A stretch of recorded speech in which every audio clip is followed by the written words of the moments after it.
Lee shifted in the passenger seat of the gray Toyota, the pressure in his bladder becoming a steady ache. "I need to take a break," he muttered. From behind his binoculars, Chase grimaced. "There's a mason jar in the back seat." "Really? What is this, the 1930s?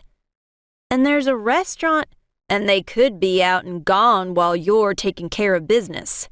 A PI should not be heard or seen while he's on stakeout. Never leave your post.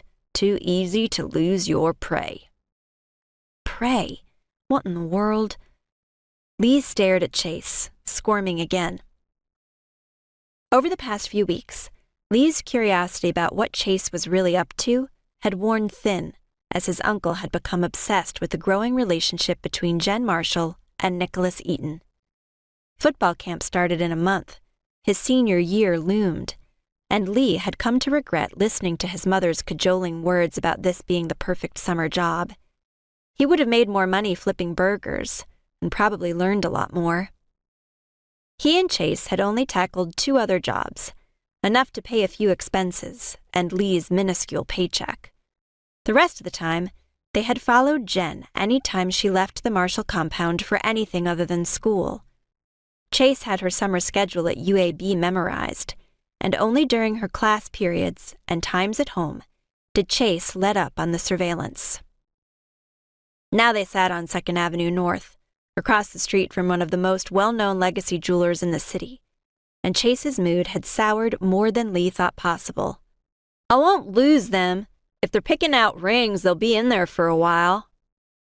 The sound that emerged from Chase's throat was almost feral.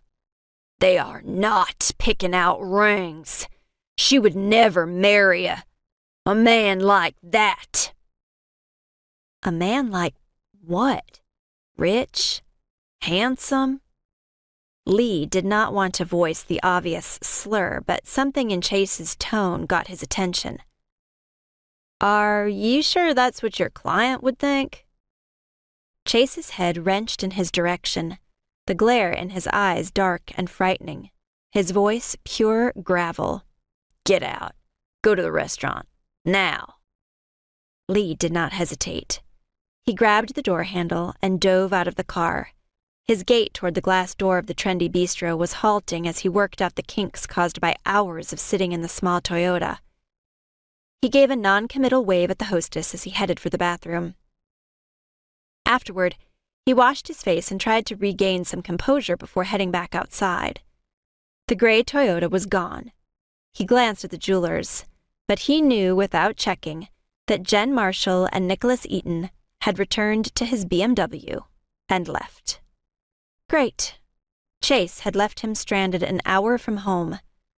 Letting out a long sigh, Lee scanned the street for a payphone. His mother was going to kill him.